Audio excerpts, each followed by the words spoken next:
Hi everybody, I'm Morgan Crosbie from Finch Chevrolet in London, Ontario, Canada, and you're watching Cars and Crosbie. Well, I'm sure you've seen it. If you know anything about Corvettes, you know that there has been some pretty remarkable footage that's coming from Germany at the Nürburgring track. I'm not gonna, repost and show the videos. I'm sure you've seen it in a lot of other places, and I'm gonna stick to my guns on what I do best, and that's talking about how this is gonna affect the ordering and design process and starting to get into the workings of helping out people that have a Z06 that they're planning on ordering and what they can do to help out, or what I can do to help them out in that ordering process. I have behind me a vehicle that just arrived. We're taking it on delivery this evening. It's a Camaro ZL1, yes, I'm Canadian, a ZL1 1LE, so it has the track package on it. And there's some things in here that are gonna give us some insight on what General Motors does on their extreme track versions of their products. As you can see, a progression from this vehicle to the next Z model that's gonna be coming out, which is the C8 Z06. So there are two different variants that we saw in the SPY test footage that was released. The end is definitely coming near for the weight of the Z06. I think that in the fall, the first day is the 26th. I'd love it if GM just came right on day one of fall and released it. That would just help me out huge, and having to help people who have their order with me, knowing a little bit more of a realistic timeline. Hopefully they'll give us some insight on when production will be as well. With that, and if anyone is on my list, I did just get another 2 Corvettes this week, so you can take 2 off of where you were before, and now you are that much closer to getting your Corvette. So we got an all Corvette episode for you today. Stay tuned. All right, here we go. ZL1 1LE Extreme Track Package.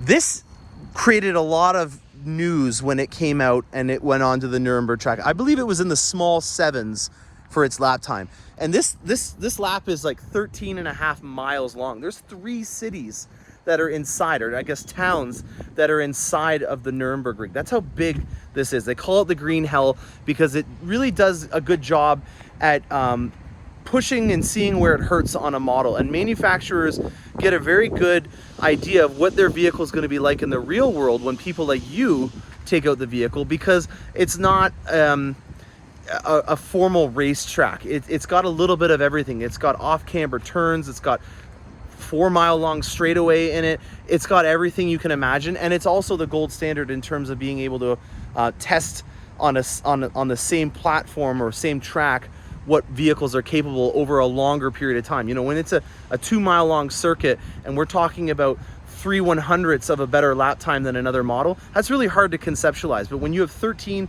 14 miles in a lap, and they average it between both ways, so you got to go one way and then you got to go back the other way, and they average that out between them. So if there is a crosswind or something like that, it's not going to be showing in favor, because that wouldn't be fun.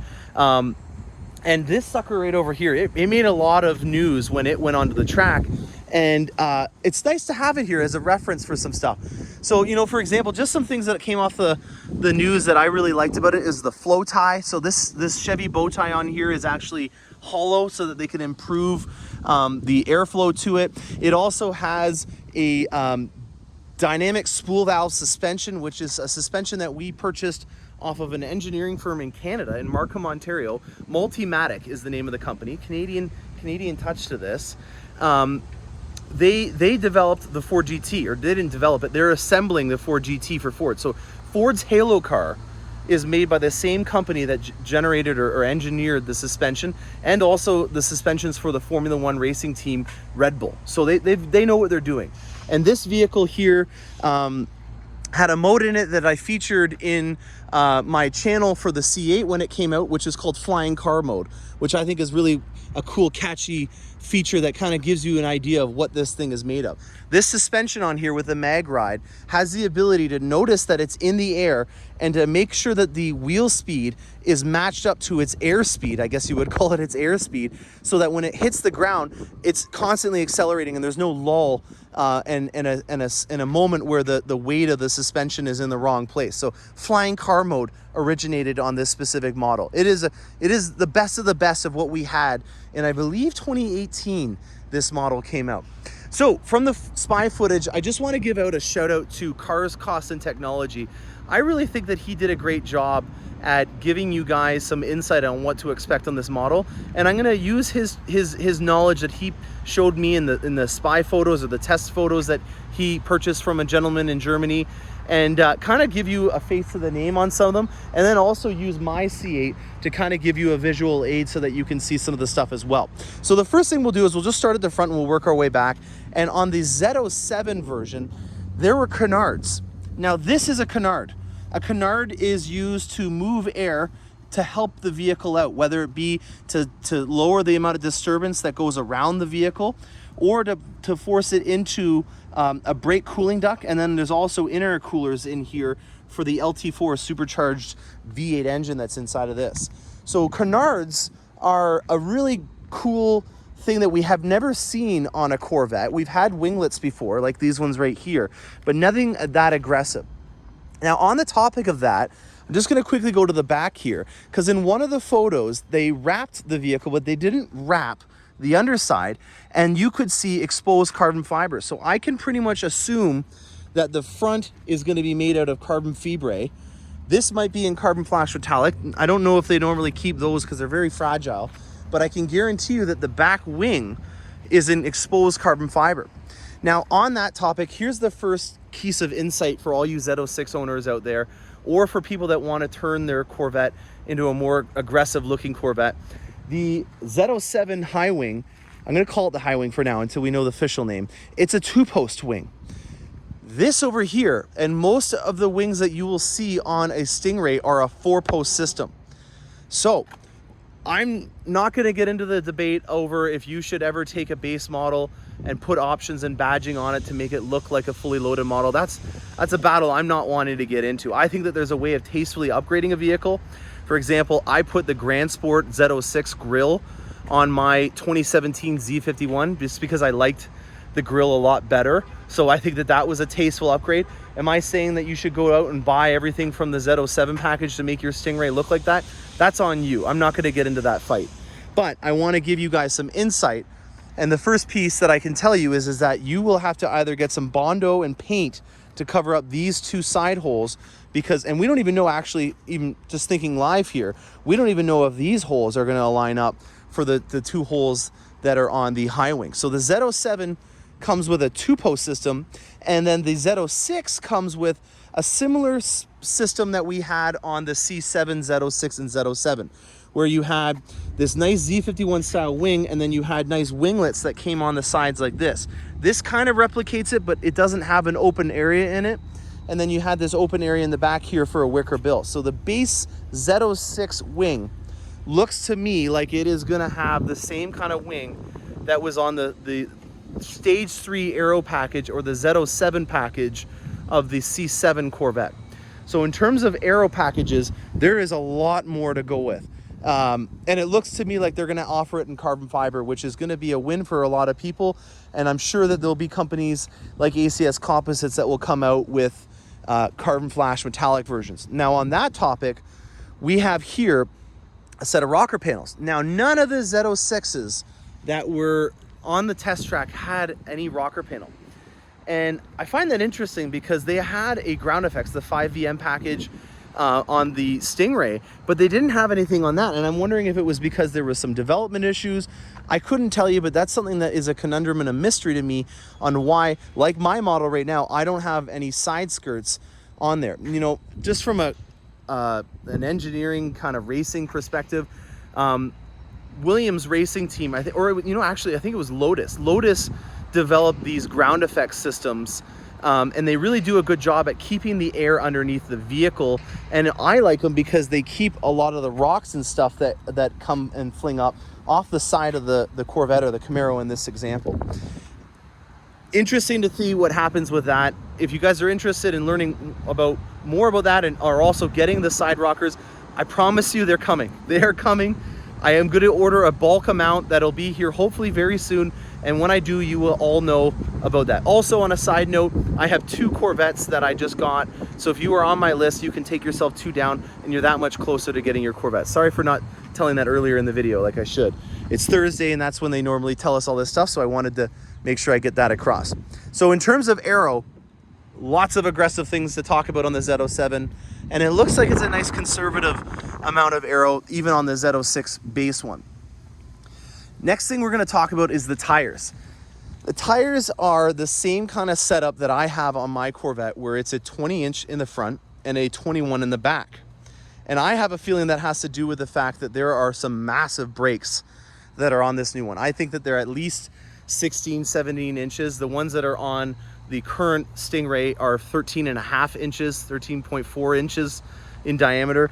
These here are some nice big steel brakes that are on here. And you saw in the Z07 prototype that there are a ceramic version, and then there is a slotted steel version on the Z06.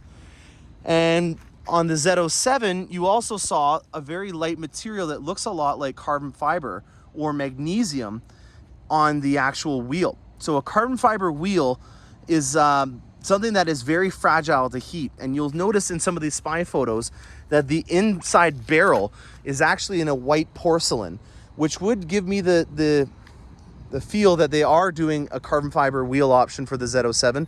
Because of the amount of heat that's generated by the brakes, they can't have the barrel, this is the inside of the brake, be in carbon fiber because the resin would melt. And that, for obvious reasons, would be terrible. So carbon fiber is actually, unfortunately, pretty fragile to heat. And seeing a porcelain barrel, that white barrel on the inside, was a dead giveaway to me that that was a carbon fiber rim. Now, or maybe it's something to do with magnesium as well. Prove me wrong on that one. I don't know for sure, guys. Now, with it having a 375 in the back, I went from an upgraded 305 to a 325 on mine just to fill it out. So a 375, that's going to be about, well, that much more out. Holy moly, guys. Here's where I'm wanting you guys to help me out in the comment section. This is where I think, from an aesthetic perspective, I actually think I have a better looking Corvette for this. On the C7, the Z51 and the base Stingray, they didn't look like they had any curves to them at all in the base model. And then the Z06 and the Grand Sport were 2.5 inches out further on each side. On the Stingray, they already had an accentuated hip standard on the Stingray, and they've gone above and beyond on the new Z06. If you look at it from this angle, I think I've got a good proportion in terms of the hips on my Corvette. I think it looks almost a little portly or a little pear-shaped on the Z06, and I think it's almost too wide in the back, and that's just my opinion. Keep in mind, I'm seeing it under a camouflage surface, and I haven't seen it in person yet. So that's, again, a little speculation, but let me know if you guys feel the same way about how wide it is in the back when you look at it head on. It's very arrow-shaped almost, or very pear-shaped in the very back, and I kind of dig the proportions and the ratios that I have on my Stingray, mainly because I'm not on the Z06 list, and I'm not trying to be bitter or anything, but I've got to find some whims on why my Corvette may still be the best option for my lifestyle. Now, the other thing to note is the intakes here. They are a lot more aggressive. They kind of almost peak at this area and pointing out, and that's obviously to do with a lot more cooling. In the front of the Corvette, this area is no longer an area for a recessed license plate. It's now another intercooler area, which leads me to my next question. What are we going to do for the people that have to have a front plate mount? I refuse to do it because it looks like chiclets when you have them on your car. And I have the happy medium gray area by having mine up in the front windshield, because by law it says that you need to have your plate displayed on the front of the vehicle. Well, that's technically in the front of the vehicle and it's on display. So I avoid having a big chiclet in the front of my Vette by putting it there instead of down there. In the Z06, there is no area for that. So what are they going to do for the license plate? Are they going to follow suit with some vehicles where they take a tow hook and they have a license plate bracket mount, or are they going to do what they had in the test footage and go and make everybody have a sticker plate on the front of theirs? Interesting to think what you guys have to say about that as well. So lots of cool things to talk about. I'm going to show you this Camaro as well. You know, we can't just ignore the fact that we have a 1LE here. One of the things that I like most about the 1LE is the fact that it has a satin wrapped hood. That's one of the easiest ways that you can tell that it's a 1LE over a regular Camaro. And it also has a cowl hood. So this is a cowled hood right here. And it's a very cool way of making it so that the heat escapes out of the beautiful LT4 that's inside of here. And how it does that is the air flows faster over top of the vehicle than the air that's flowing inside of the actual engine bay, and it sucks out all that hot air.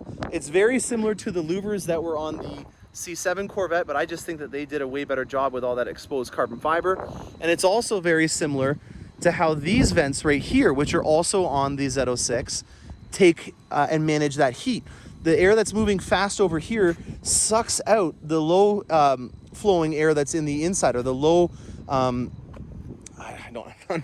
if you guys haven't noticed, I'm not an aeronautical engineer, but I think you guys can take away from that what I mean by that. So the cowled hood on a 1LE or a ZL1 is a pretty cool look.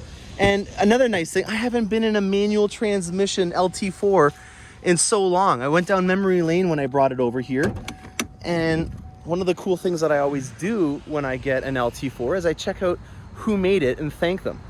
So these are hand built inside of Bowling Green. It looks like a really fancy operating room in the center of the facility. And as we can see here, we have Jennifer Montgomery, who built this LT4 by hand. I think it's absolutely remarkable to know that you have a bespoke vehicle and that the horsepower output is going to be different from everyone else's because it's a hand-built vehicle, and it's how you break it in as well. That's another cool benefit. So thank you, Jennifer, for making what we think. I haven't driven this one yet. This is a customer that is very particular and also wants to make sure that nothing is changed from when it received from the factory. So we have all the original wrappings that it came from off the truck. If you guys are ever interested in ordering a vehicle and you want us to leave the original wrappings on the vehicle, I can do that for you. That's not a problem. We like to save as much documentation as possible. And if that's something that you're interested in doing, especially because of how much suede is on these specific models, we can easily accommodate that. So beautiful build. Black on red stitching is always, in my opinion, a very safe bet for a Camaro. It's a very sinister looking vehicle, and congratulations to the new owner. You've got a very rare bird that has a lot of amazing technology inside of it to make you do whatever you want really with it. You can see here the strut tower brace is ready for a nice strut across to increase torsional rigidity for the frame. This here is a magnesium tower shock. You can tell it's made out of magnesium because they have to use adhesives. They can't weld it.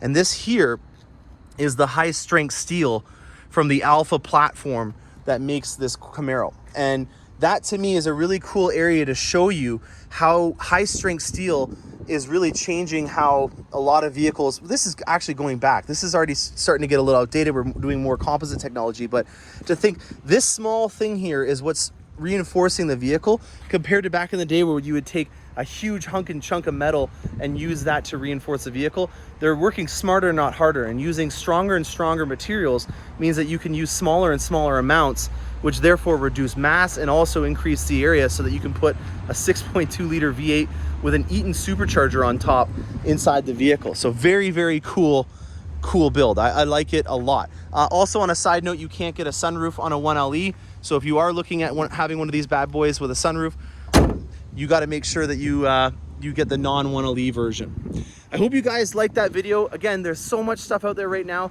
on this new product. I don't really like to spend too much time on the actual speculation part of it, just because there's so many positive things to talk about within General Motors, but I do want to get people mentally prepared and starting to ask the right questions or ask me some questions so that when they do have a Z06 coming up, I can help them out with that build.